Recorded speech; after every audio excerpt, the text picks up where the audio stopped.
Mariscos Paco Ramos en Torremolinos patrocina este espacio.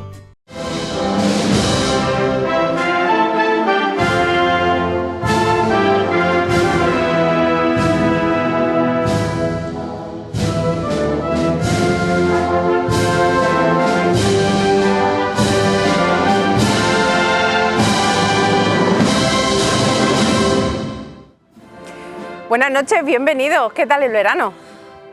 Nosotros hemos vuelto casi no, recién empezado el otoño. ¿Les hemos echado de menos? Sí, pero es que hay que descansar un poquito de cofradía, por favor, tenemos que descansar. Lo cierto es que nos han escrito que nos han echado de menos, otros nos han echado de menos, no podemos gustarle a todos, pero en cualquier caso tenemos muchas ganas de comenzar un nuevo curso con todos ustedes y con mi compañero, señor Moraleda. Buenas. Buenas noches. Bien, ha sido volver nosotros y ponerse a beber. ¿Te has dado cuenta, no? ¿Está bien? La coincidencia, pero bueno, en fin, lo que tenemos los cofrades, que atraemos la lluvia. En el campo tienen que estar súper contentos con nosotros. Pues nada, que nos saquen de paseo también. Nada, vamos a empezar por la Puerta Grande, ¿no? ¿Qué tenemos hoy? Por la Puerta Grande. Bueno, pues ya los hemos anunciado en redes sociales, como bien saben, pues nos vamos a estrenar un poco por todo lo alto, ¿no? Vamos a tener al recientemente designado obispo de Málaga, José Antonio Satué, y además vamos a hablar también con los hermanos de la Cofradía del Cautivo y Trinidad. Así que, sin más dilación de tiempo, que nos gusta mucho decir este tipo de cosas, comenzamos. Buenas noches, señor Monseñor. Defínase en una frase. Aprendí de todo, maestro de nada. Lo decía mi madre. Era fácil de responder a esta pregunta. Me gustan hacer muchas cosas, creo que sé hacer muchas cosas, pero todas regularmente. No sé, no soy especialista de casi nada. Vamos, como le decía al principio, lleva 11 días en el cargo, pero ya ha venido visitando Málaga. Vamos a hacer una primera parte personal. ¿Fue un niño bueno? Sí, repelentemente bueno. Vaya. Sí. ¿Ni una diablura ni una travesura? Sí, eso siempre. Pero el pobre mi hermano tuvo que sufrir durante mucho tiempo la comparación. Mira a tu hermano, mira a tu hermano. ¿Más pequeño o Más mayor? pequeño, sí. ¿Y su hermano qué es? ¿A qué se dedica? Mi hermano se dedica a la tierra, trabaja en una finca. Por cierto, me gusta mucho su callado, Sí. lo tengo que decir. Me gustó muchísimo cuando lo vi. Es que es totalmente un callado de pastor. Sí, para mí no solamente es un báculo bonito, sino que es una reliquia, porque es el báculo del obispo Javier Osés Flamarique, que seguro que en esta tierra no lo conocéis, pero allá arriba en Aragón fue muy conocido porque ya murió, fue obispo de Huesca durante 30 años y para muchos pues era la viva representación de un buen pastor y de un obispo santo. Usted es de Huesca, de Sosa, de un pueblo de Huesca. Nació en el año 1968, puede ver en su perfil de Twitter. ¿Cómo fue su infancia? ¿Cómo fueron esos primeros años de vida? Pues yo nací en una familia muy humilde, muy sencilla, ¿no? De hecho, por ejemplo, yo un año pedí a los Reyes Magos que me pusieran una batería y me trajeron un tambor, y yo al año siguiente escribí una carta repipí diciendo: queridos Reyes Magos, el año pasado os pedí una batería que está compuesta de los siguientes elementos: 2 puntos, guión, platillos, otro tambor. Bueno, pues era una familia ciertamente humilde, ¿no? Económicamente, no voy a decir que humilde, vamos a dejarlo ahí, sí. Pero tuve la gran suerte que nací en esa familia, que era una familia muy unida, ¿no? Yo nunca vi discutir fuertemente a mi padre y a mi madre, ¿no? Y en ese sentido, pues la verdad es que doy gracias a Dios por haber nacido en esa familia humilde, que nos llevó a trabajar desde el principio, desde muy joven, y por otra parte pues muy unida y muy amorosa en ese sentido, con mucho amor, tanto entre mis padres como el resto de la familia. ¿Ha seguido tocando la batería? Porque aquí tenemos a uno que le gusta también. Pues no, la verdad es que debí de quedar un poco frustrado por aquello, y después he tocado un poco el órgano, un poco el acordeón, pero un poquito solo, ¿no? Con lo que decía antes, ¿no? Aprendí de todo, pero maestro de nada. Y el tambor me imagino que tampoco. Mira que ahí en Aragón hay tradición. Sí, sí, hay mucho. Pero no, ya lo dejé aquello. Pues aquí se va a acordar, porque aquí en Semana Santa el tambor es algo que suena bastante. En su biografía pone que con 19 años ya tenía el título de ingeniero. No, si lo dice mi biografía, no. Está trucada como la de tanta gente, ¿no? No. Yo hice electrónica, pero hice formación profesional. Entonces me parece que se llamaba, era técnico especialista o algo así, pero no era ingeniero, no. Yo terminé a los 19 años, los 5 años de formación profesional. En vez de hacer BUPICO, hice formación profesional. ¿Qué tiene que ver al final la ingeniería electrónica con una diócesis? Nada. Así de buenas a primeras, nada. Pero es mi hobby, ¿no? ¿Ah, sí? Sí. Esta mañana he estado desmontando un aparato porque no me funcionaba bien y he conseguido que la cosa funcione. Bueno, la electrónica siempre ha sido como, bueno, una pasión que de hecho escogí estudiar aquello porque me encantaba, ¿no? Y me relaja mucho hacer cosas con las manos y en concreto pues hacer cosas de informática, de desmontar un radiocassette viejo para conectarle la salida del ordenador, cosas de esas que me podía comprar un altavoz y sería mucho más barato, pero me gusta todo ese mundo, sí. En ese tiempo en el cual estudiaba, ¿ya sentía la llamada? ¿Tenía más o menos claro hacia dónde iba a ordenar su vida o todavía no? No, en aquel momento no. Es verdad que siempre he tenido pues una sensibilidad religiosa en el sentido de que, sobre todo en un pueblo como el mío, Sesa, que ahora tiene poco más de 100 habitantes, entonces tenía 400, pues el que se decantaba por una cosa o por otra se veía mucho, ¿no? Entonces, cuando todo el mundo dejaba de ir a la iglesia después de la confirmación, yo continuaba con aquello, ¿no? Pero no, yo hice una prueba estudiando electrónica para trabajar en Telefónica y no salí. Y bueno, terminé la FP, la formación profesional, y entonces me fui al seminario con 19 años. ¿Cómo es ese momento en que el Señor le toca y le dice, vente conmigo? Pues es un proceso, ¿no? En mi caso fue de una manera muy sencilla. Yo veía lo que hacía el cura de mi pueblo, que se llama Crescencio, ¿no? Un nombre como así muy de cura.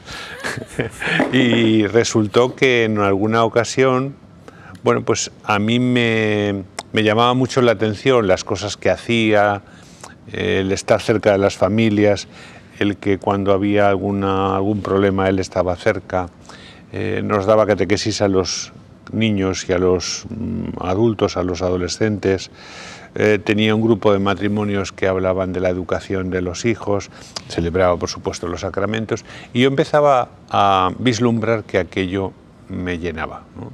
O me podría llenar en un futuro. Y bueno, pues a partir de allí fui rezando, fui confrontando esa inquietud con otras personas, participé en algunas convivencias vocacionales y al final me decidí a entrar al seminario. Y bueno, después yo creo que el Señor me ha ido confirmando en esa vocación, ¿no? Porque ha habido momentos así más de duda, pero de alguna forma Dios se ha hecho presente para decirme, no, que te quiero aquí.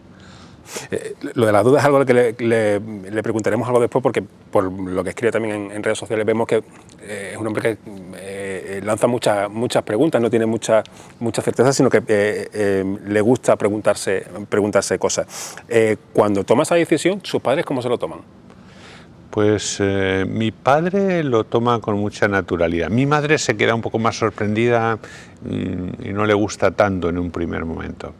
Pero mi padre, un hombre pues que estuvo trabajando desde los 14 años, ¿no? Con pocos estudios, sin embargo le dice a mi madre, ¿pero qué quieres si está todo el día detrás de las faldas del cura? Le dijo, ¿no? Bueno, pues así. Como que de alguna forma casi todo el mundo se lo esperaba. ¿Quizá el que menos se lo esperaba era usted? No. Yo le daba vueltas a esa posibilidad. Lo que ocurre que, bueno, yo tampoco lo dije mucho hasta que no estuve bien seguro, porque creo que ¿En aquella época había lo del acompañamiento de discernimiento como hay ahora? No lo llamábamos así, pero había convivencias vocacionales y yo participaba en alguna, ¿no? Y lo que decía era que yo hasta que no estuve muy seguro no lo dije, porque soy una persona que desde entonces, ¿no?, que cultivo mucho la libertad, para mí es muy importante, entonces el mostrar que ya quería seguir ese camino para mí era en aquel momento decir, a ver estos curas si me van a pillar rápidamente, pero sí, yo desde los 15 o 16 años ya empezaba a darle vueltas la posibilidad de ser cura. En esa adolescencia, antes de la llamada o durante la llamada, ¿tenía pandilla, salía, ha tenido pareja o fue un niño buenísimo que entró derecho al seminario? Bueno, amigos sí.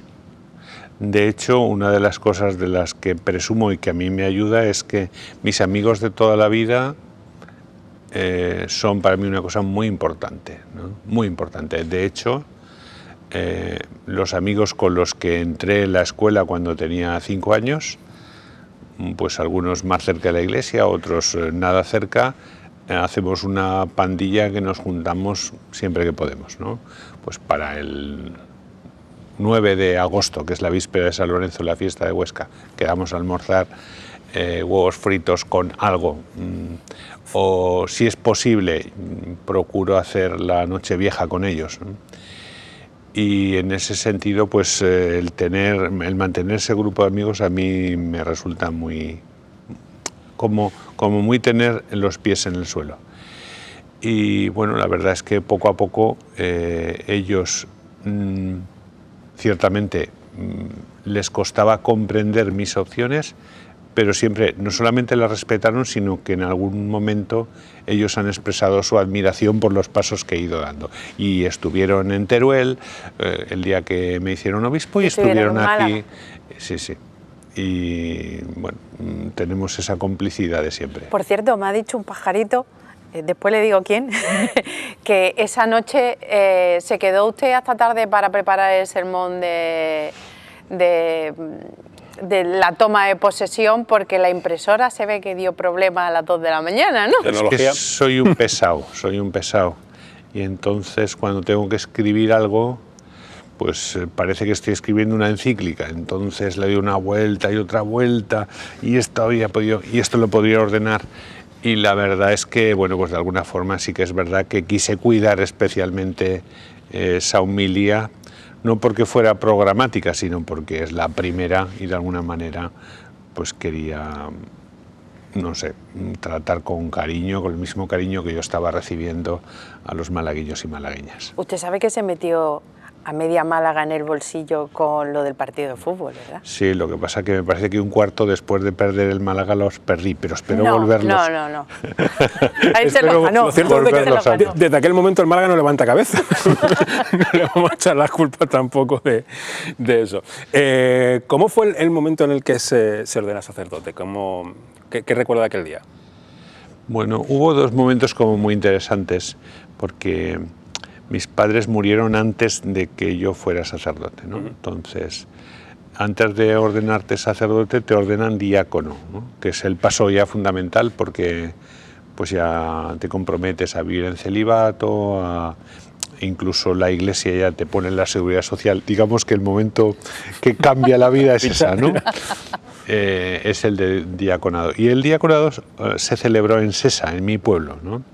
Un pueblo, como decía, que entonces tenía unos 400 habitantes y que, consciente de que no tenía mis padres, se volcó, ¿no? Se volcó. Recuerdo que el alguacil pues organizó a las mujeres del pueblo para que hicieran una especie de vino español. Bueno, una vino español que fue tremendo, ¿no? De hecho, hicieron 400 tortillas de patata cuando no había tortillas de patata prefabricadas, ¿no? Y bueno, pues el recuerdo que tengo de ese día es muy bonito, ¿no? De mucho cariño, y lo mismo en la celebración de la ordenación sacerdotal en la Catedral de Huesca. Fue una celebración, bueno, pues con mucho cariño, y además con este obispo Javier Osés Flamarique, cuyo báculo es el que yo llevo, este báculo que me has dicho que te había gustado tanto, y pues fue una fiesta diocesana, ¿no? Porque en una diócesis como la mía, la de Huesca, que tiene 90.000 habitantes, pues cuando se ordena uno, pues eso es una fiesta. Aquí ciertamente es distinto porque hay muchas más personas y más ordenaciones. Sí, de no haber sido sacerdote, ¿qué hubiese sido? Hoy no lo sé. La verdad es que la llamada a trabajar con gente siempre la he sentido, ¿no? Y por otra parte, dentro del sacerdocio, una de las cosas que más me gustan es el acompañamiento de personas y de grupos. Entonces, en ese sentido, yo creo que, no sé si trabajador social, no sé si psicólogo, pero desde luego algo que tenga que ver con las personas, ¿no? Para mí, hablar con la gente es mi principal universidad de formación permanente. ¿Le gusta leer o es de los que espera que salga la película? Me gusta leer. Lo que ocurre es que llevo años con una actividad tan frenética que leo sobre todo para preparar cosas, ¿no? No tanto por el disfrute de leer. Y en ese sentido espero llegar a algún momento en el que me pueda sentar una tarde a leer, pues por ejemplo el libro de Javier Cercas, que todo el mundo me dice que es maravilloso, sobre el Papa Francisco, el Vaticano, y que lo tengo allí empezado. Saluda cada vez que empezado, sí. En general, ¿es más de ciencias o de letras? Más de ciencias, claramente, y más dentro de ciencias de cuestión tecnológica, como he dicho antes. De hecho, recuerdo que cuando empecé en el seminario, claro, yo tenía esa formación técnica, formación profesional, y entró en el seminario a estudiar filosofía. Terrible, terrible. Recuerdo que tenía como un par de folios con palabras raras. Digo, ¿pero esto qué es? Heurística, hermenéutica. Digo, pero esta gente habla el mismo idioma, ¿no? Después me encantó la filosofía, ¿no? Pero ciertamente el paso de formación profesional a la filosofía del seminario hubo algún momento complicado. ¿Un vicio confesable? Un vicio confesable, pues el más evidente es que me gusta comer, sí. ¿Su comida preferida? Bueno, ya que ayer lo probé y me encantó, gazpachuelo. Ah. Espectacular. Ayer en Torre del Mar por primera vez lo comí, la verdad es que me pareció fuera de serie. Pues aquí se hace de muchas maneras el gazpachuelo. Lo hacen con bacalao, lo hacen... Ya con dorada. Le irá cogiendo el puntillo. Sí. Perdona. No, sí. ¿Qué echa de menos de su tierra? El Pirineo. Sí, el Pirineo es... Yo no soy pirenaico, ¿no? Mi pueblo está casi en el desierto de los Monegros, que Huesca pues parece que es todo verde y todo Pirineo, pero no. Hay una parte de desierto muy fuerte, el desierto de los Monegros. Pero mi telón de fondo siempre ha sido el Pirineo. De hecho, lo tiene en el escudo. Sí, el Prepirineo es para mí como el resumen de mis raíces. Y para mí es muy importante no perder la relación con mis raíces. De hecho, a mis colaboradores aquí en Málaga ya les he dicho, si me veis especialmente raro, irascible, que no hay quien me aguante, enviarme 4 o 5 días allá arriba y volveré mejor. ¿Le gusta la música? Sí, me encanta la música. ¿Y qué escucha? Pues escucho cualquier cosa que me guste, ¿no? Puedo escuchar, y ya las he escuchado antes de llegar aquí, canciones que tengan que ver con la Semana Santa. Tengo en el móvil pues algunas marchas de Marbizón que me encantan, pero también tengo U2 o también tengo música folclórica de mi tierra. Bueno, pues un poco variado. Acaba de meter a otra parte de Málaga en el bolsillo con lo de Marbizón. Usted anote que le estamos dando pistas para los cofrades. Curioso porque la historia que vos puesto en Instagram, el fondo de música que llevas es U2 y no tenía ni idea. O sea, cosas que suceden. Antes lo hemos dicho que usted es activo con las redes sociales. ¿Es más un medio para llegar a otros o lo hace por hobby? No, lo hago porque me lo impongo. me lo impongo. Es un medio para llegar a otros también, ¿no? De hecho, no son muchos, pero tengo algunos amigos y amigas que han venido por ese medio de las redes sociales. Y bueno, ahora la verdad es que les dedico como unos 45 minutos cada mañana, ¿no? Que cuelgo unas reflexiones que tienen que ver con el Evangelio. He sido mucho más activo porque me gustaba utilizar las redes sociales para intentar favorecer encuentros y debates desde distintos puntos de vista. Pero ahora la verdad es que no me da la vida para eso, porque hay que tener para realizar ese tipo de cosas mucho tiempo y mucha paciencia para no decir alguna barbaridad. ¿Tienes haters o no? ¿Cómo? Que si tienes haters. No sé qué es eso. Los que te atacan... Sí, eso. Sí, sí. No sé si en redes sociales, porque la verdad es que yo veo que van poniendo comentarios en lo que yo escribo, pero no me da así para leerlos. Lo reconozco. Precisamente las redes sociales están bastante polarizadas. ¿Cree que la sociedad está polarizada? Evidentemente sí, está polarizada, ¿no?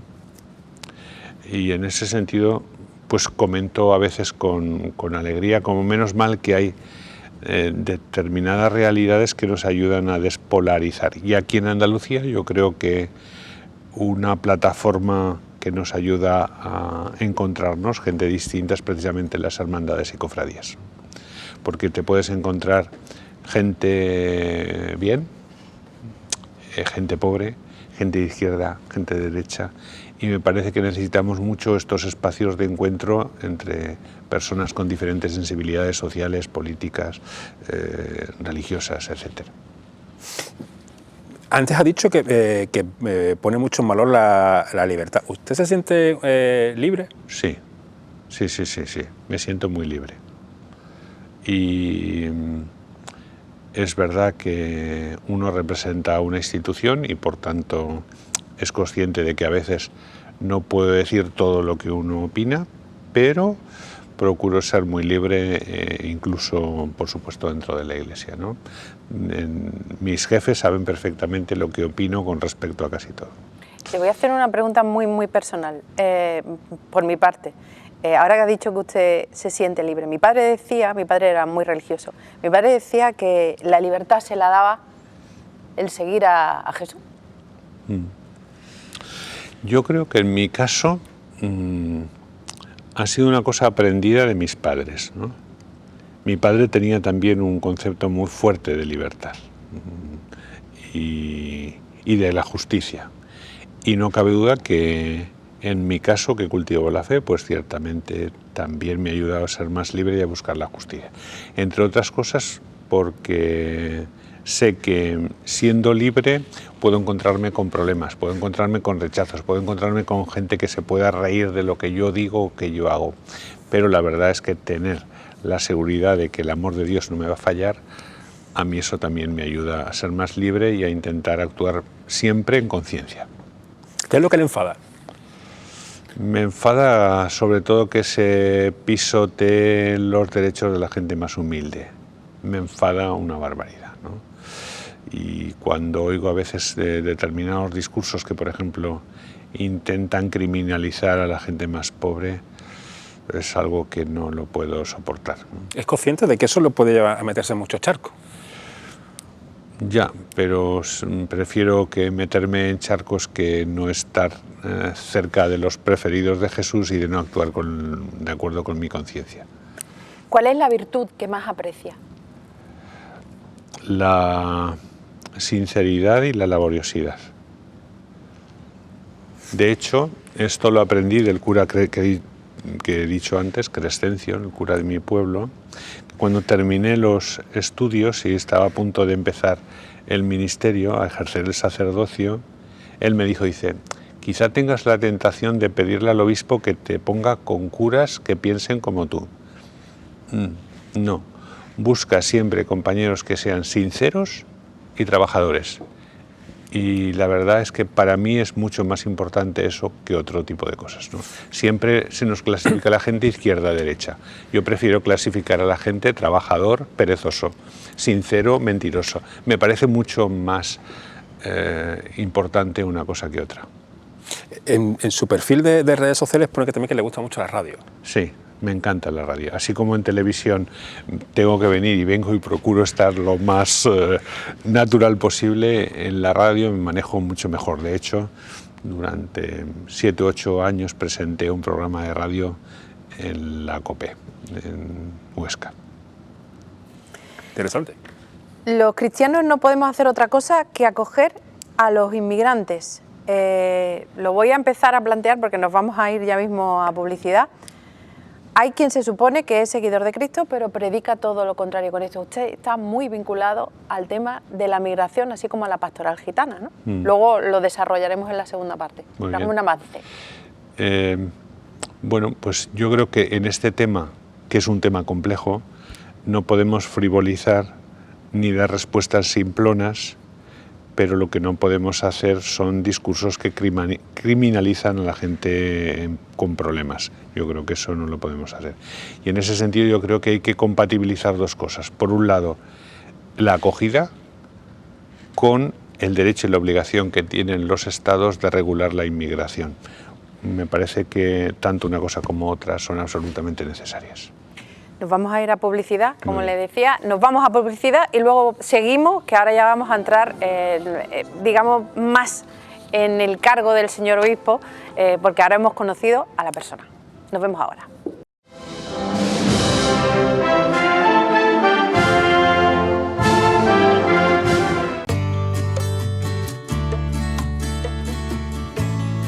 Mariscos Paco Ramos en Torremolinos patrocina este espacio.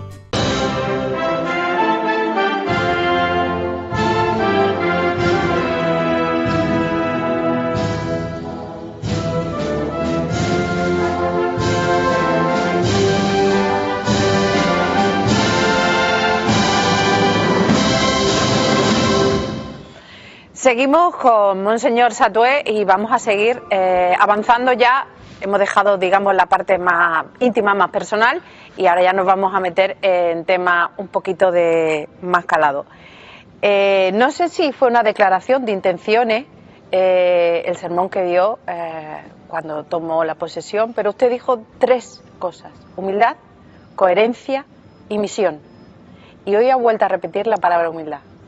Sí, para mí es muy importante, es muy importante. Porque es la única manera de crecer. Una persona humilde puede crecer. Es la única manera de establecer relaciones fraternas, porque una persona que no se cree humilde, que no tiene esa capacidad para poder escuchar a otro, no se enriquece. Y yo creo que también es la única manera de abrir la puerta del corazón del otro, porque yo creo que podré aportar lo mejor de mí a una persona cuando yo también sea capaz, tenga la humildad suficiente para poder acoger tu verdad, ¿no? Y lo que tú me puedes aportar a mí.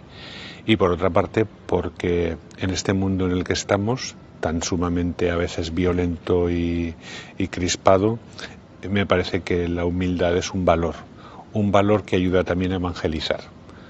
Yo creo que si los cristianos, los políticos, cualquier persona expusiera sus puntos de vista, o sea, no se trata de negar a sí mismo, pero lo hiciera con humildad, nuestra sociedad y nuestra iglesia sería mucho mejor.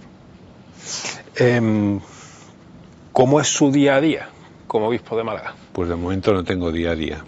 De ahí día a noche.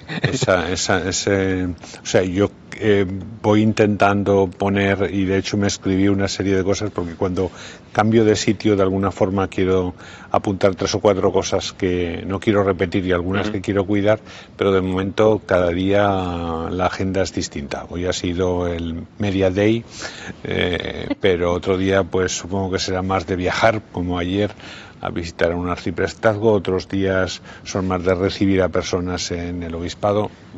De momento, la verdad es que aquello que me dijeron cuando estuve en alguna de las convivencias vocacionales, si quieres aventura, métete cura, en mi caso se ha cumplido al 1000%, sí, sí. Sus primeras visitas han sido a las Carmelitas, al Hogar de Pozos Dulces, a residencias de mayores en Churriana, al clínico. ¿Su labor va a ir muy enfocada a lo social? ¿Es pastor de oveja, de meterse con la oveja? Me gustaría serlo todavía más, porque me parece que eso, como decía antes, me ayuda a estar con los pies en la tierra. Por otra parte, estoy convencido de aquello que decía el Papa Francisco, de que es muy importante no perder el contacto con la realidad. A veces la ideología, incluso la ideología religiosa, nos lleva a ver solo aquello que queremos ver. En cambio, acercarnos a la realidad es algo que nos sitúa mucho mejor, porque por un lado es verdad que cuando te acercas a la realidad encuentras motivos para la preocupación, pero también es cierto que cualquier realidad, hasta la realidad más dura de los asperones, también encuentras muchos motivos para la esperanza.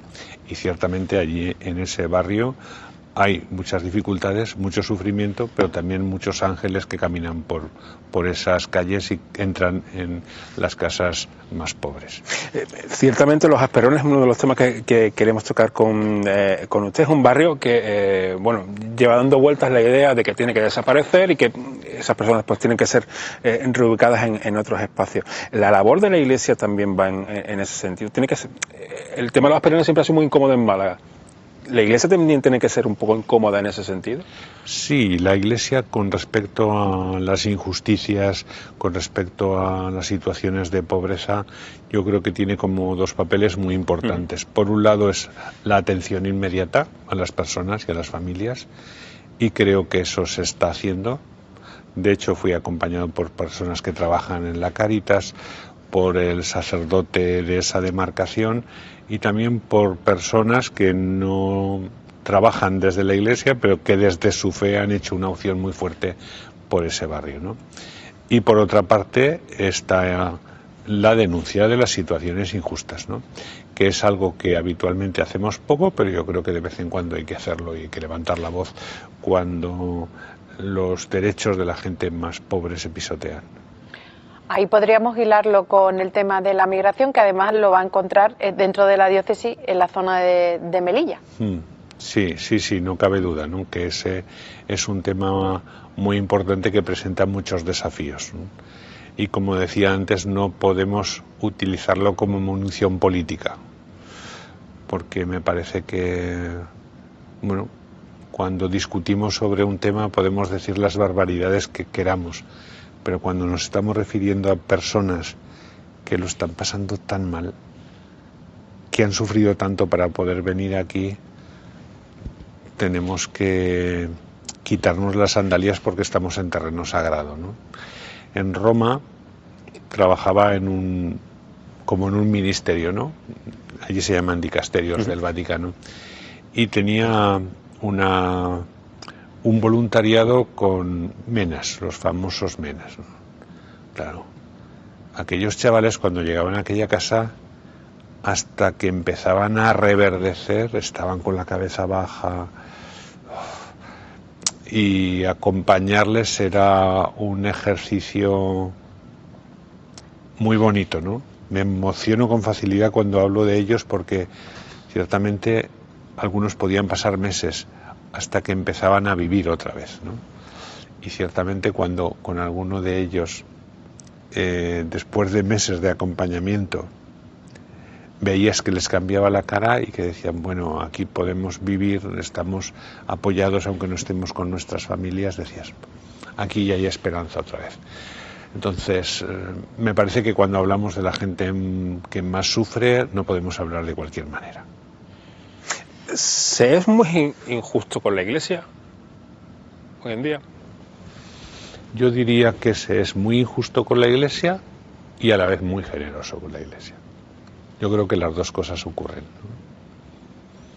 O sea, en la mayor parte de las personas, y especialmente pues los feligreses con los sacerdotes, yo creo que en general son muy benevolentes y saben de nuestras incoherencias y aún así nos quieren, nos acompañan, nos llevan adelante, y a veces sí, pues ciertamente en algunos medios, no me refiero a medios de comunicación, sino en algunos ambientes, pues no acertamos nunca.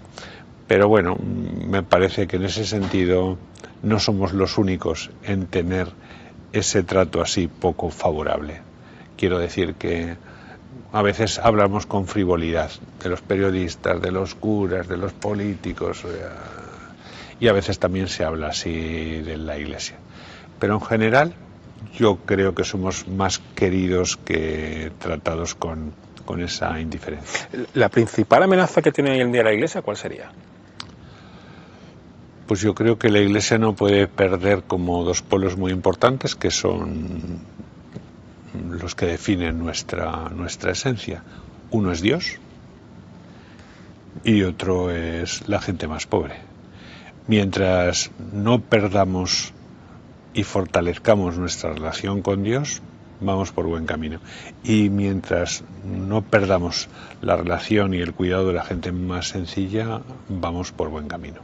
Vivir una fe, como a veces se intenta, ¿no? Sin Dios y sin pobres, es muy peligroso. Y digo esto porque, bueno, durante muchos años se hablaba de esa dicotomía: yo creo en Dios, pero no creo en la Iglesia. Ahora se habla más bien, yo creo en Los cofrades son mucho de eso, ¿eh? Yo creo en la espiritualidad, pero no creo en Dios. Bueno, pues yo creo que nosotros los cristianos en ese sentido tenemos que mantener el amor a Dios y al prójimo, en el fondo, que es lo que Jesús resumió del camino que tenemos que seguir sus seguidores. Málaga ha sido, por desgracia, lugar de abusos que pertenecían a la Iglesia, y hemos leído en otras entrevistas que usted ha dicho que el camino es firme y siempre hay que afrontarlo desde la verdad y la justicia. Recientemente ha salido también aquí en Málaga el tema del sacerdote con ese tipo de cocaína rosa que es de Toledo. ¿Cómo afrontamos estas cosas? Pues yo creo que lo primero que sale es el dolor, ¿no? Porque ciertamente de un sacerdote no se espera eso. Y no solamente eso, sino que cuando una persona, o sea, que a ti te puede doler muchas cosas, pero las cosas que te hace tu padre o tu madre, porque esperas precisamente que sea quien te proteja, hacen más daño. Y en ese sentido, pues nos duele, ¿no? Nos duele sobre todo el daño que se hace en personas concretas, y nos duele también la imagen que eso produce, ¿no? La falta de credibilidad la credibilidad que la Iglesia a veces ha perdido con este tema. Pero en ese sentido sí que tengo que decir que tenemos que poner las cosas en su sitio, ¿no? Y cuando nos duele más el dolor de las víctimas que el dolor por la falta de credibilidad que pueda tener la Iglesia, estamos en buen camino. Si nos preocupa solamente o sobre todo la credibilidad de la Iglesia, no vamos por buen camino. O sea, nuestra credibilidad o la credibilidad perdida por la crisis de los abusos solo la podremos ir recuperando en la medida en que demostremos que nos preocupan más las víctimas que nuestra propia imagen. Ese camino en buena parte lo abre el Papa Francisco, al cual hacía mención anteriormente. ¿Lo conoció personalmente? ¿Tuvo trato con él? Para decir verdad, quien comenzó con mucha fuerza la lucha contra los abusos en la Iglesia fue el Papa Benedicto XVI. Es verdad que el Papa Benedicto XVI no tenía el carisma arrollador del Papa Francisco, pero hay que dar a cada uno lo suyo. El Papa Francisco profundizó en las reformas que había iniciado el Papa Benedicto. Y sí, la verdad es que tuve la gracia, el regalo de conocer al Papa Francisco y de haber compartido pues momentos muy entrañables. ¿Y con el actual, con León XIV? Bueno, pues cuando el Papa Francisco me nombra miembro del Dicasterio de los Obispos, que es como el ministerio, la Comisión Vaticana que se encarga del nombramiento de obispos en todo el mundo, formo parte de ese Dicasterio para los Obispos presidido por el actual Papa León XIV.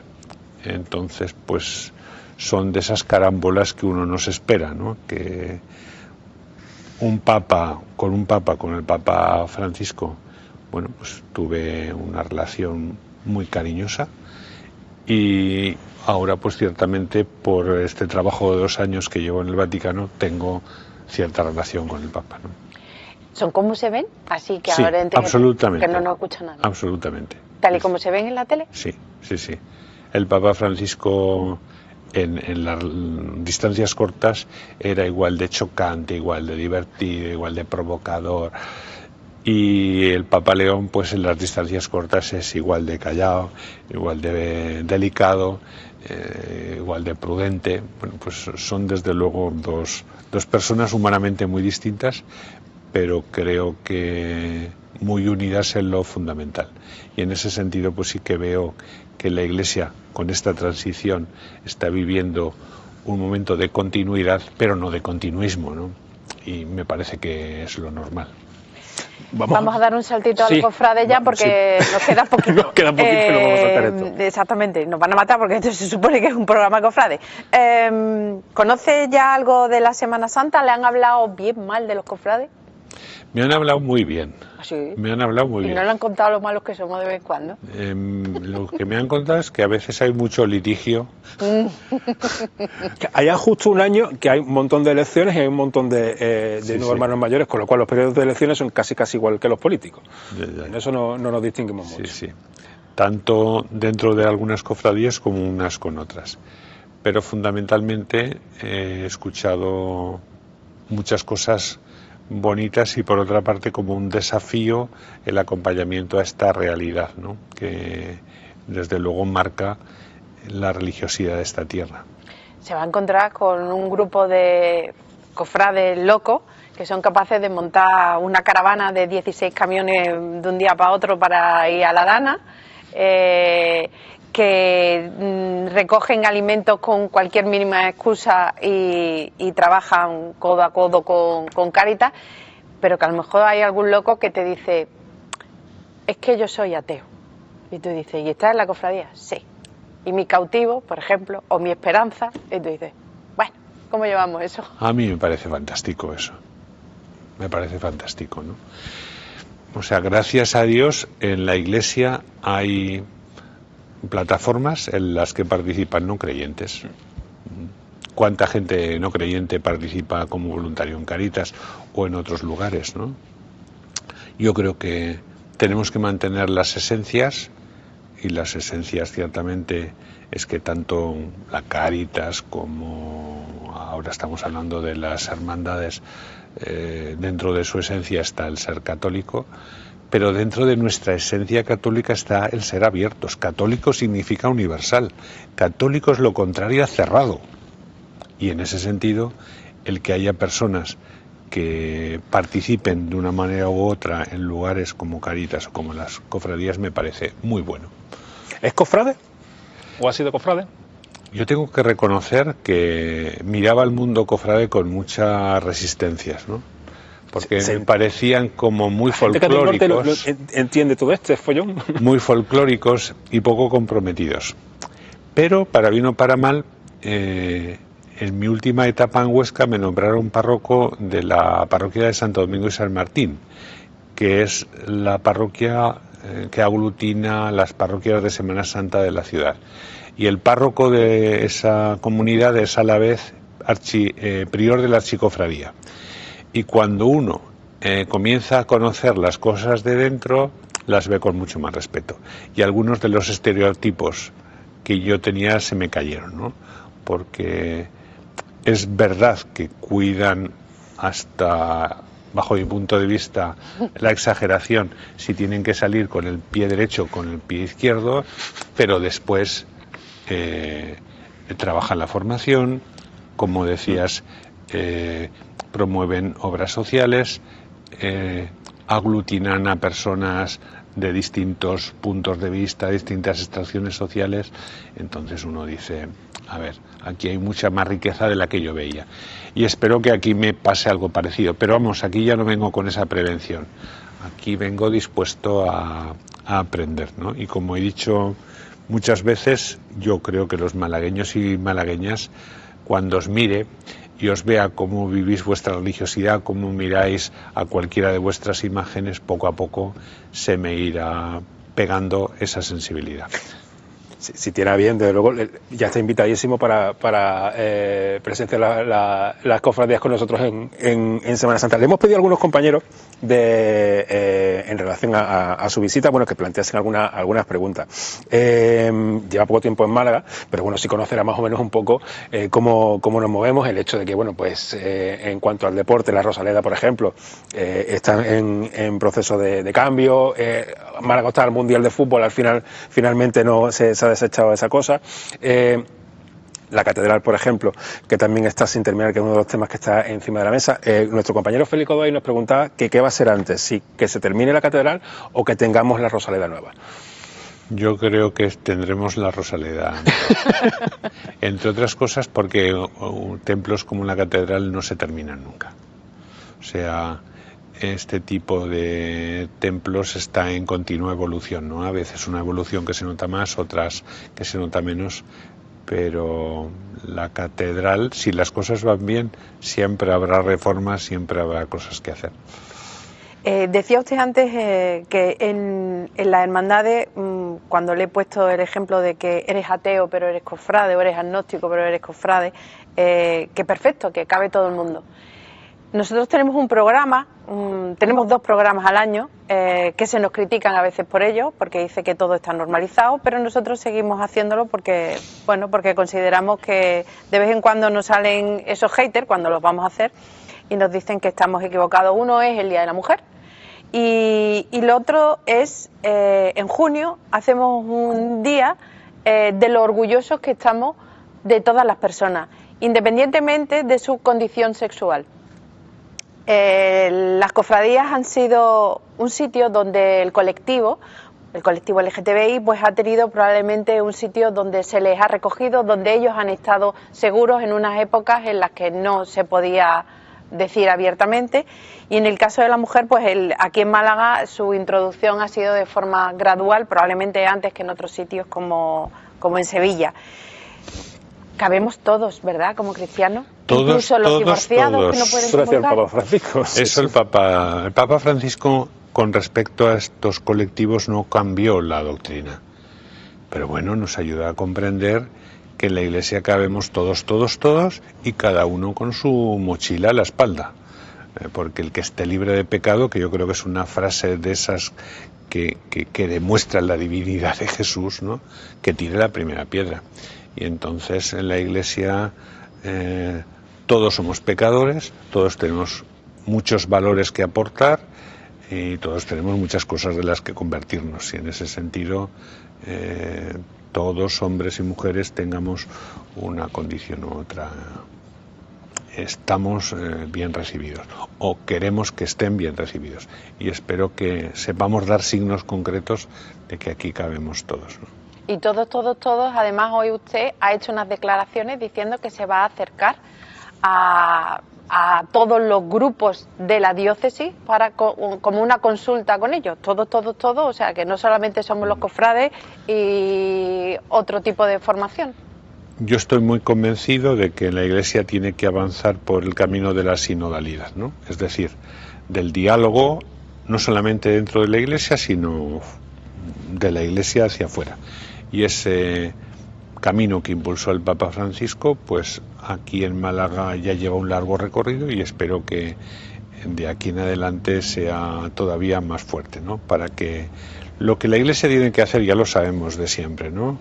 Pues cuidar la espiritualidad, cuidar la relación entre las comunidades y la misión, la relación con Dios, la relación con otros hermanos y hermanas cristianos y la relación con el mundo. Pero claro, en Teruel no lo podemos hacer lo mismo que aquí. Y en ese sentido, pues entre todos tenemos que ir haciendo o definiendo cómo vamos a llevar esa misión de la Iglesia, que no cambia en sus objetivos, pero sí cambia en sus concreciones. ¿Ha sido muy fuerte el choque con los malagueños? No, ha sido muy amable el choque con Málaga. ¿Se siente un pelín malagueño ya? Yo creo que poco a poco me voy sintiendo malagueño, ¿no? La acogida ha sido tan maravillosa. Cada día suelo salir a caminar un rato y ningún día he salido sin que me haya encontrado alguien que me haya saludado por el camino. Y la verdad es que eso ayuda mucho a tu integración. ¿Le han invitado ya a muchas cofradías? Sí, a no sé cuánto. A todas. Sí, sí. Me han invitado a todas las cofradías, a todas las delegaciones, a cantidades. Entonces hay que ir distribuyendo un poco. ¿Y a José Carlos Garín lo conoce ya, el presidente de la agrupación, o no? Sí, sí, sí. Nos quedan pocos minutos. De todas las entrevistas en el Media Day, más las que lleva, ¿qué le ha faltado porque le pregunten que a usted le gustaría decirlo? Ahora es el momento. Ahora es el momento. Pues no sé, yo creo que entre unas entrevistas y otras ha sido un tercer grado como bastante interesante, ¿no? Ni las relaciones que tenemos que mandar de vez en cuando al Vaticano son tan exhaustivas, porque me han preguntado de santos, me han preguntado de vida religiosa, me han preguntado de seminario, me han preguntado de cuestiones así personales, que yo creo que es bueno, ¿no? Y os agradezco esa perspectiva humana, porque me parece que tendemos a relacionarnos mucho desde el personaje, y es bueno que a veces nos relacionemos desde la persona, que yo sepa pues que tú vas a hacer un proyecto, que tú sepas que yo estoy ilusionado en hacer aquello. Me parece que es muy importante, ¿no? ¿Lo veremos algún día en el Málaga o en el Unicaja, o no le gusta mucho el deporte?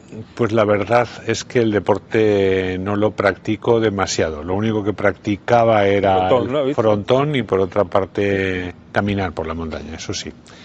Los otros deportes la verdad es que los llevo peor. Pero no digo que no, sobre todo si hace falta apoyar en algún momento concreto. Pero desde luego no es porque a mí me apasione ir al fútbol o al baloncesto. Pero cuando, bueno, pues hoy me preguntaban, estaba hablando con un periodista deportivo si era futbolero. Digo, pues yo la verdad es que solo he estado una vez en un partido de fútbol, cuando el Sariñena iba a subir de categoría. Y entonces estaba todo el pueblo revolucionado y yo dije, pues como párroco tengo que acompañar. Pero hasta allí llego. La verdad es que pobrecito en este tema deportivo. Nos hemos quedado sin... Por lo menos yo no tengo la sensación de que se me haya quedado algo por preguntar. No. La parte cofrade, pero la parte Javier, cofrade... usted sabe que traíamos casi 90 preguntas y al final lo hemos ido... Bueno. Entendemos que la parte cofrade se desarrollará conforme vayan pasando los meses. Ahora tiene una buena piedra de toque en octubre, hay 3 salidas extraordinarias, lo veremos en la calle en alguna, imagino. La verdad es que todavía no sé cómo va a ir la agenda, ¿no? Pero sí que espero que todas estas preguntas que me hacéis respecto a las cofradías pueda responderlas con mucho más conocimiento de causa cuando pase la Semana Santa. Porque claro, te cuentan tantas cosas de la Semana Santa de Andalucía y especialmente de Málaga, pero claro, ¿cuándo sabe uno cómo sabe un plátano? Cuando te lo comes. O sea, yo estoy en ese sentido esperando a vivirlo para poder compartirlo.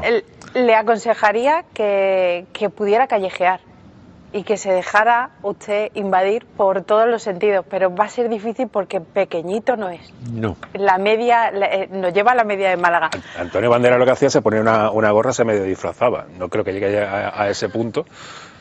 Monseñor, muchísimas gracias por haber venido al plató, por haber respondido a todas nuestras preguntas y espero que esto sea el principio de muchas más. Una larguísima relación. Muy bien, muy bien. Muchas gracias. Muchísimas gracias. Nos vamos a publicidad y vamos a beber agua y nos vamos con el hermano mayor del cautivo, que viene a contarnos todas esas cosas que vamos a celebrar el día 25 de octubre, la coronación de María Santísima de la Trinidad. Nos vemos ahora.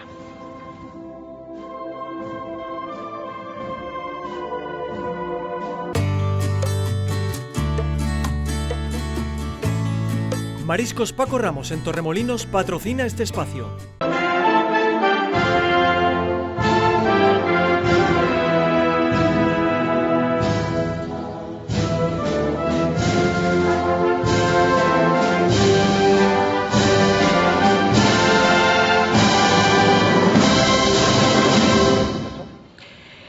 La mesa de guión no deja de ser guión en sí, si cuando está cabecera los invitados están de broma entre ellos. Eso es que están a gusto y que se sienten en casa.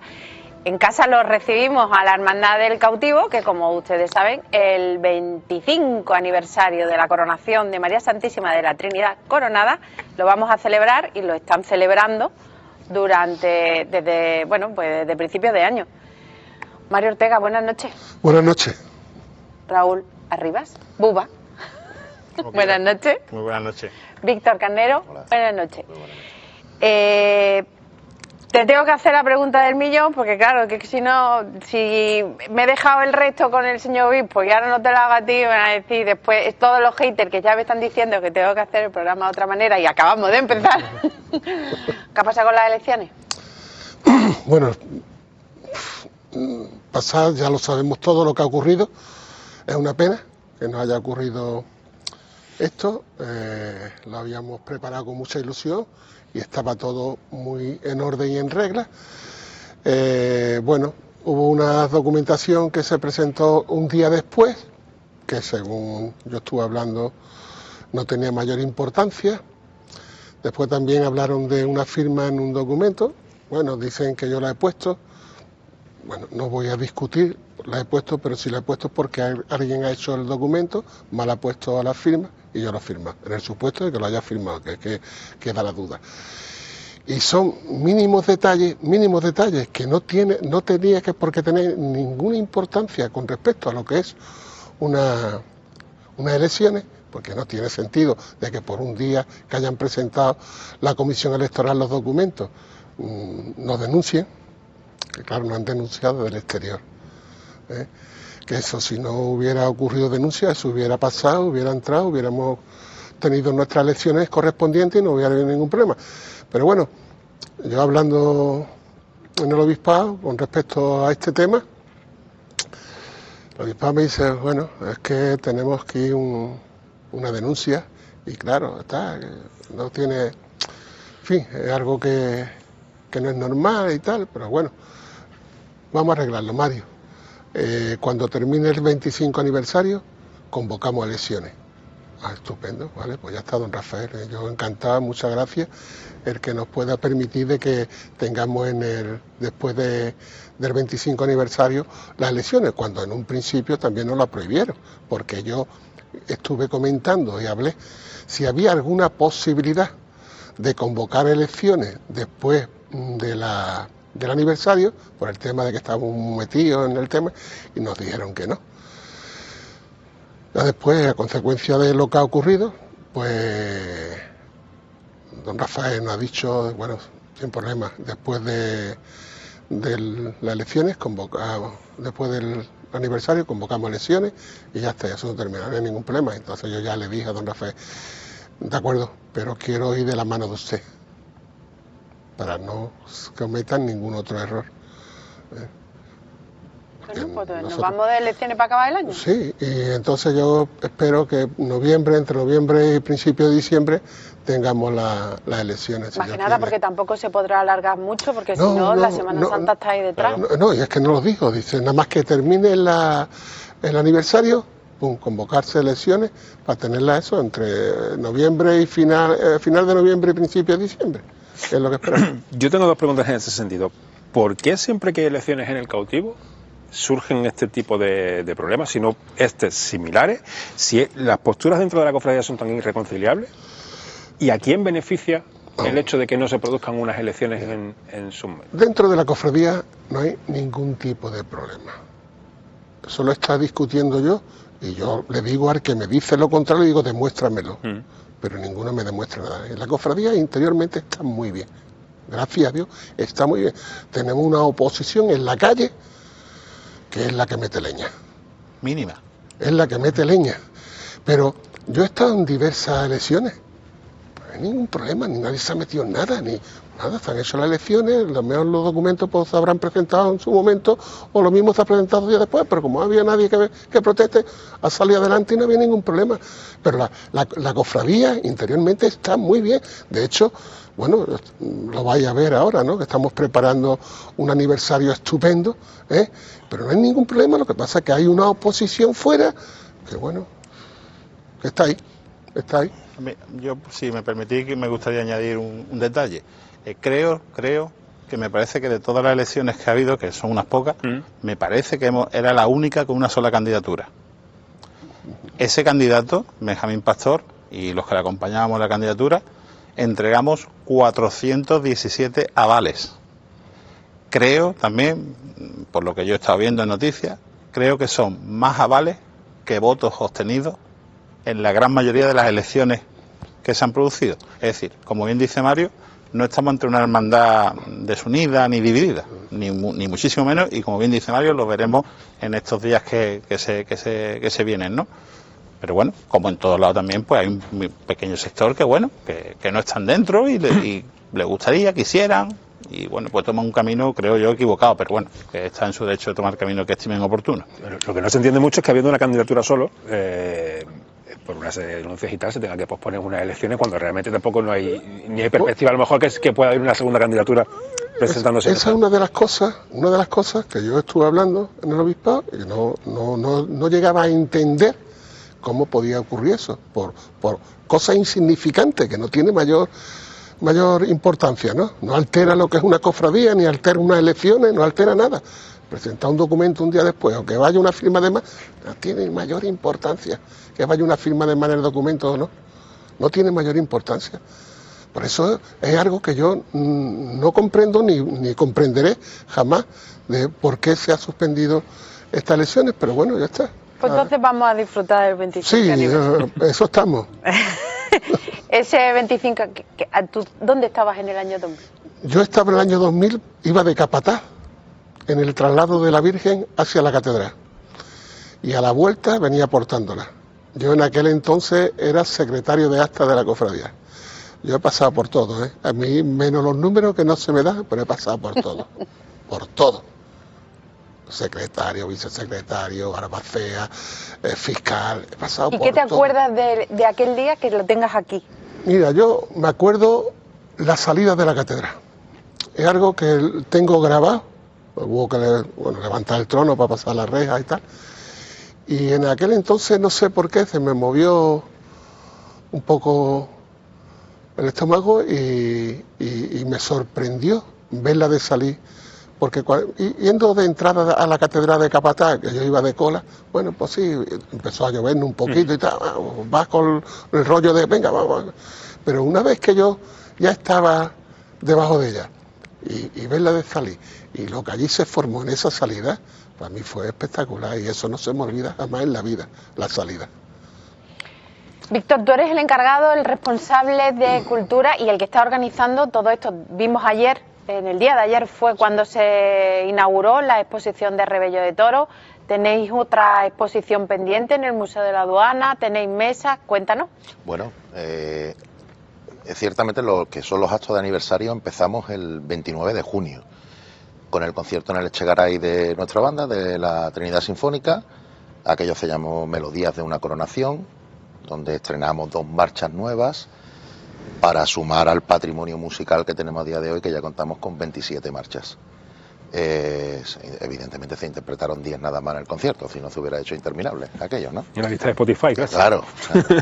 Y ahora retomamos la actividad con la inauguración ayer de la exposición El Rebello de Toro. En El Rebello de Toro, como bien sabemos, porque bueno, el Rebello fue el artista que nos pintó a la Virgen en su coronación, y queríamos hacer un recorrido, digamos, temporal dentro de la obra pictórica, partiendo desde la obra de la coronación y que fuera en el Museo del Rebello de Toro, y acabando con la de Antonio Ledesma, que tú nos presentaste.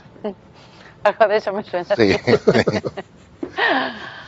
Seguimos con, bueno, mañana mismo tenemos la presentación del documental de la coronación, donde habrá también una mesa redonda previa que sirva como presentación. La semana que viene, como bien dices, el jueves tenemos el acto de inauguración oficial del Museo de Málaga, en el Palacio de la Aduana, en la exposición que se llama Vestida de Sol, y hará un recorrido al ajuar devocional de la Virgen, completo, con palio, mantos, sayas, coronas, y con especial, digamos, interés en los nuevos estrenos de patrimonio, como el estandarte de coronación, la saya, la corona de plata, la ráfaga, todo lo que llevamos, el terno y las sayas de luto. Habrá una parte específica que es la de los estrenos. De los estrenos. dentro, aprovechando el espacio, el maravilloso espacio del Museo de la Aduana, pues los 3 sábados que tenemos la exposición montada hemos programado una serie de ponencias o encuentros o debates, como queramos llamarlo, donde empezaremos el 4 de octubre, el primer sábado, con un encuentro de hermandades que rinden culto a la Santísima Trinidad. Seguiremos el 11 con una ponencia sobre artesanía cofrade, y el día 18 lo dedicaremos a la música. Haremos una mesa redonda con compositores que le han compuesto a la Virgen de la Trinidad, y posteriormente tendremos un concierto de la banda en el patio de armas del Palacio. Habéis concentrado todo ahora al final y no vamos a saber a dónde vamos a acudir. Sí, bueno, falta algo, ¿no? Sí, bueno. Sí, falta un concierto. Bueno, eso déjalo que lo cuente Anda, que si no lo vamos a tener aquí sentados sin hablar. Muy llamativo también, que me gustaría comentarlo, es el estreno que vamos a tener el 25, el mismo 25 por la mañana, en la misa de campaña de la obra, de la misa musical compuesta por Cristóbal López Gándara, y que, bueno, de alguna manera nos va a dar ese carisma propio que, bueno, pues si Dios quiere, ya nos valdrá para los sábados de pasión. Espera, rebobina. ¿Has dicho misa por la mañana? Sí, tenemos el mismo 25 a las 9 de la mañana, tenemos una misa de campaña en la plaza de San Pablo. Tras la misa, pues en unas andas, llevaremos a la Virgen para la Casa Hermandades, donde, como bien sabéis, pues salimos a las 4:30 de la tarde. ¿Pero dando una vuelta o recto? No, recto, porque casi que nos vamos a encontrar con un día muy similar al lunes santo. A los lunes santos antiguos. Ten en cuenta que la misa a las 9, pues nuestro equipo de albacería, de culto y de liturgia probablemente se levanten ese día a las 5 y pico, 6 de la mañana. Y las estimaciones que tenemos de procesión por la tarde, pues se nos va a hacer tarde. Tenemos la ventaja del cambio de hora, que nos restan una, pero tenemos previsiones de llegar tarde. Por ir haciéndonos un poco el cuerpo. Sí, eso también nos viene bien a nosotros. Sí. Nos va a tocar, con mucho gusto, por supuesto. ¿Sobre qué hora más o menos tenéis pensado cerrar puertas y tal? Vamos a ver, nosotros tenemos un cálculo que hoy mismo estábamos viéndolo con Cruceta, con jefe de procesión y demás. Él me ha pasado mi horario, hablamos de las 4:30 de la mañana. Creo que lo vamos a cortar, que vamos a poder acortar un poquito, pero también es cierto que estamos todavía a espera de confirmación de actuaciones a la vuelta. Hablamos siempre, lo que va a hacer, digamos, la procesión más, vamos a poner entre comillas, que no sé, la palabra festiva tampoco es, pero bueno. Sí, la gloriosa. Sí, la gloriosa, ¿vale? Donde pues tenemos ya una serie de actuaciones comprometidas y evidentemente retrasarán el horario de llegada. Yo calculo que mínimo las 3:30 de la mañana no. ¿Y hemos salido a qué hora? Digo, para ir haciéndome el cuerpo. La procesión, la idea es que la cruz guía salga a las 4:15. ¿De la tarde? Sí. 12 horas. El jefe de procesión me comentaba que el trono a las 5, pero yo le pedía por favor que intentáramos que el trono salga un poquito antes. El trono grande. Sí, claro. Vale, es que tengo una amiga desde Jerez, que bueno, ella va a venir desde Barcelona porque viene a ver a Trinidad. Me ha preguntado esta mañana, nadie me sabe decir si el trono grande o el trono chico. Digo, claro. Escúchame, te lo digo yo ya, el trono grande. Sí, trono grande, por supuesto. Bueno, el día lo merece y por eso os comento, la procesión de ida será un poquito más... Es como un remake de la coronación, con perdón. Claro, es la idea. La idea es rememorar lo que se vivió en el 2000, sí, incluso... Pero con un detalle muy importante. La Virgen, esta vez, no nos han dejado que entre en la catedral. Es un remake, pero con el detalle... Hemos perdido la oportunidad de estar aquí el obispo. Es que... creo que es lo más importante y consideramos que un 25 aniversario de coronación era motivo suficiente para concedernos, porque nosotros como hermandad intentamos adaptarnos a cualquier fecha, digamos, pero claro, hasta que la única solución que nos daban era en noviembre, una vez ya pasado totalmente la fecha conmemorativa, pero bueno. ¿Y qué es lo que ha impedido que no podáis entrar en la catedral? Pues realmente nos pusieron... Ha habido diversas conversaciones en las cuales... Una serie de problemas en cuanto a la fecha. realmente siempre lo que había detrás es que, bueno, pues ciertas personas consideraban que un 25 aniversario de coronación era algo más propio de la feligresía que de ir a visitar la propia catedral. Curioso también cuando entregamos un dossier donde pedimos una serie de traslados entre las parroquias de la feligresía y se nos negó. Entonces, claro, por eso os digo que bueno, que... Dicen, hemos ¿no? perdido una oportunidad, porque le podíamos haber hecho un sitio a Monseñor y a lo mejor... Con lo que le gustan las misiones. Claro, por ahí podemos tener un hueco. Ha llegado ya cuando ya estaba todo cerrado, digamos. El pobre, pero bueno. Pobre mío. Sí. Buba, las bandas, aparte de esa misa que se va a estrenar o esa adaptación de López Gándara, este verano hemos visto, no hablo de las vuestras en especial, sino de todas, ha habido como un meneo de bandas este verano de...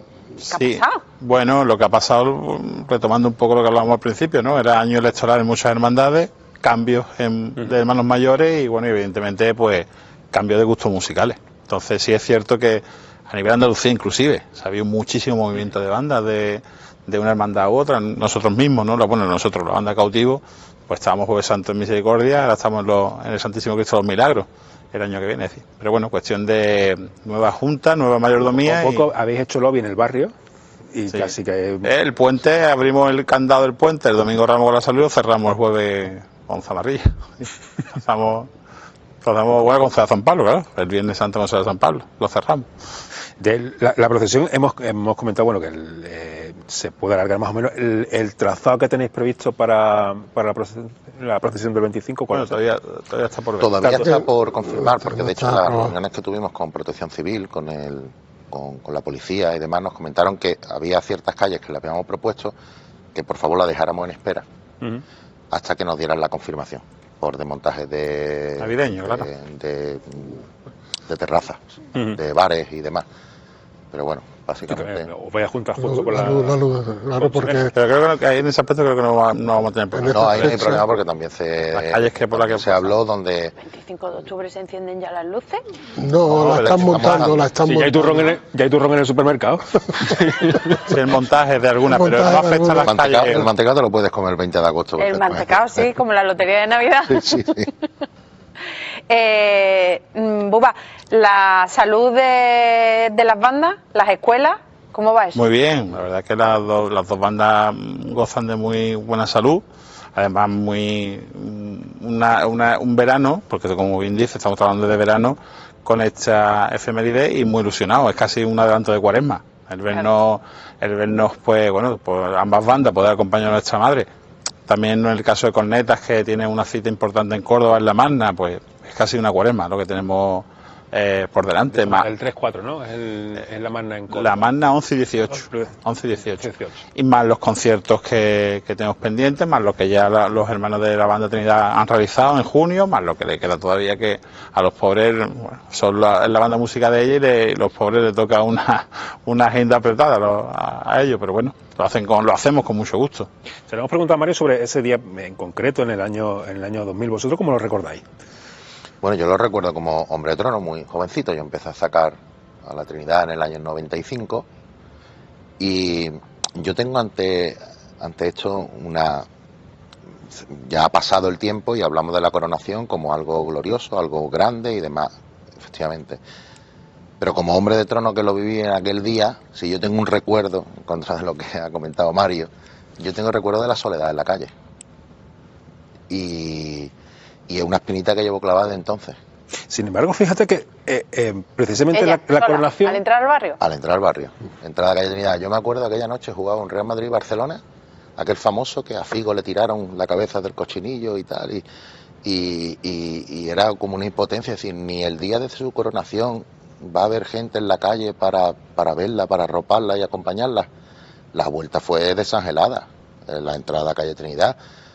En el transcurso de estos años hemos ido viendo otras coronaciones y evidentemente el fervor, digamos, también ha crecido, el interés por las cofradías ha crecido. Por eso precisamente cuando, bueno, pues esta Junta de Gobierno, una de sus puntos que llevaba en el programa electoral precisamente era crear una comisión específica para conmemorar el 25 aniversario. Nos va, de alguna manera, a las personas que lo vivimos, y lo vivimos aquello como, por un lado, no entendíamos como gente joven, a lo mejor, qué significaba realmente una coronación. Y después, a nivel popular, tampoco significó algo realmente grandioso. Y bueno, esperemos que en esta ocasión... Pero a cambio, después, el antes y el después de la coronación está ahí. ¿Qué te voy a decir? Por lo menos los que estamos un poco de fuera, como los que conocemos un poco la hermandad, precisamente esa coronación del año 2000 se marca como un punto de inflexión en el cual la Virgen comienza a tomar otro impulso, que ya lo tiene dentro de la hermandad, pero quizás a nivel exterior se centra un poco más el foco en la Virgen de la Trinidad. Bueno, mañana de hecho tenemos en la mesa redonda que tenemos uno de los puntos, ¿no, Raquel? Es uno de los puntos, ¿no?, que vamos a comentar. Y es que precisamente, siendo hombre de trono, o sea, yo recuerdo el 2001, el 2002 exactamente igual que el 96 o el 97.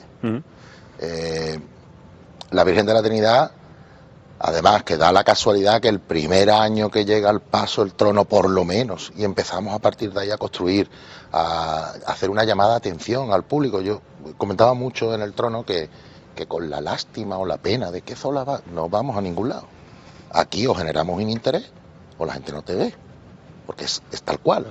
Y a partir del 2008, que se estrena el manto, es el primer año que la Virgen llega al paso. A partir de esos años previos a 2008, sí podemos decir que la Virgen ha ido teniendo cada vez un auge mayor hasta el punto, pues, que conocemos ahora. Evidentemente hemos tenido incremento de patrimonio tras la coronación, evidente. Ahí fue cuando se empezó a hacer, digamos, obras importantes de patrimonio por la Virgen de la Trinidad. Hemos tenido un cambio de horario que nos benefició muchísimo, sobre todo para la vuelta. Pero sobre todo se ha llamado la atención, se ha puesto un sello en la calle y la gente pues le ha gustado.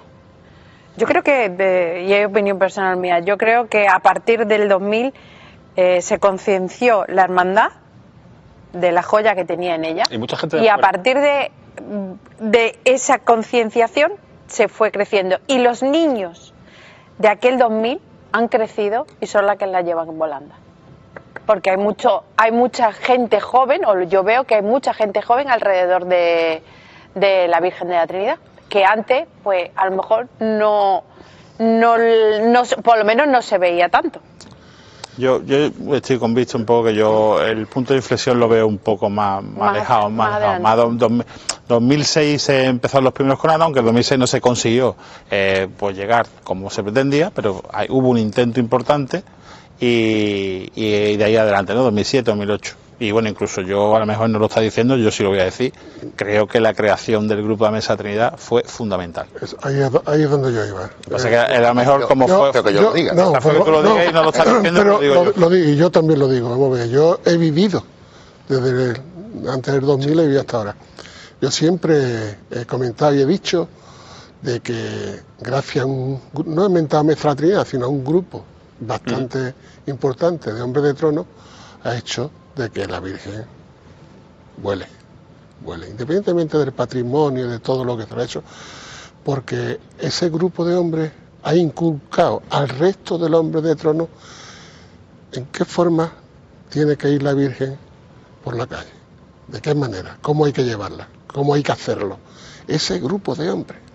Claro. Yo he vivido anteriormente, porque la Virgen de la Trinidad ha llevado mesa, en mi época ha llevado mesa también, y bueno, eso era un desastre, ¿no? Eso no había por dónde cogerlo, eso era un desastre. Y yo no he dicho la mesa, la he comentado, pero la Mesa de la Trinidad ha sido una pieza muy importante en esa... Como él bien ha dicho, crearon expectación. Empezaron a traer obras propias para la Virgen, a que se compusiera para la Virgen. Fue cuando era sureo del barrio, de la calle Trinidad, etcétera. Y a partir de ahí fue los inicios. Desde el momento en que entraron ellos se le vio donde tenía que estar. Nos quedan muy pocos minutos y no quiero que se me escape un documental que va a haber por ahí, ¿no? Buah. Bueno, Un corto. Un cortometraje, bueno, sí. Bueno, a mí tampoco creo que se me escape que este sábado, aparte de todos los actos que ha comentado Víctor, este sábado invitamos a todos los malagueños y malagueñas que vengan a la verbena de la Trinidad, allí en la Casa Hermandad, en la misma plaza Casa Hermandad. Además va a ser una de las obras de caridad que estamos realizando y bueno, esperamos a todos, desde las 12 de la mañana que empezaremos hasta las 11 o 12 que creo que tenemos los permisos. Tenemos permiso hasta las 12 creo, las 12. y ahí estamos con mucha ganas, con mucha Trinidad, con mucha ganas de pasarlo bien, de disfrutar, y invitamos a todo el mundo. Y referente al corto, pues sí, la banda de Cautivo, dentro del 15 aniversario de la banda, pues se planteó Sergio Pastor, el director musical en concreto, dijo, ¿por qué en vez de un documental, que es algo más típico, no hacemos un cortometraje? Y aquello empezó como un juego de niños, pero bueno, con Húmedes Films, que son los que lo han llevado a cabo conjuntamente con la banda, más una serie de amigos que han participado, un elenco espectacular, Diana Navarro, Joaquín Núñez, es un actor malagueño que tiene un Goya, amigos como Tomás García, etcétera, pues con un elenco espectacular, ¿verdad? Lo que empezó como un juego de, vamos a hacer algo distinto, pues se va a convertir en una realidad, si Dios quiere, el 15 de noviembre, en el Auditorio Garneville, que será la presentación, y espero que guste. ¿Remate usted? Poco más, simplemente, ¿cuál es el punto culminante a estos 25 años de celebración que vais a tener? Hombre, evidentemente la procesión, la Virgen en la calle, que al fin y al cabo es para lo que estamos y para lo que montamos todo lo que le rodea. ¿Tenéis ya todo el trayaje hecho? Ya... Sí, todo. Ya está el trono completamente cuadrado.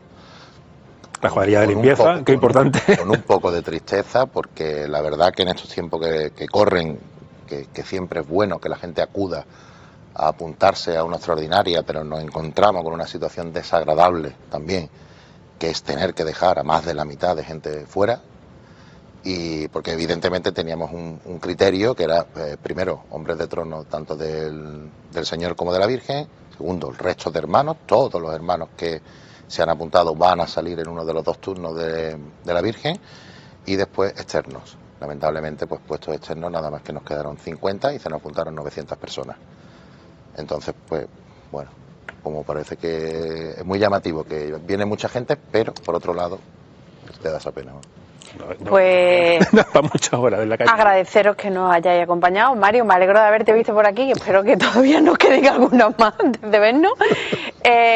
A vosotros os veo mañana, si Dios quiere. Mañana, si Dios quiere. Siempre que tú me llames estaré aquí. Pues entonces te voy a traer yo de tertuliano. Bueno, no soy muy de tertulia, pero bueno, no me importa. Ya uno se va acostumbrando. Cuando te relajes, ya que no seas hermano mayor, ya. Ya, bueno, ya ahí no tengo problema. Ahí ya Va comentarista y todo. Ya, bueno. Bueno, nosotros nos despedimos de este primer miércoles con todos ustedes. Esperemos que hayamos cubierto las expectativas de este primero. Les esperamos el miércoles que viene, si Dios quiere, aquí en 101 Televisión. Buenas noches. Adiós. Adiós, señor Morán.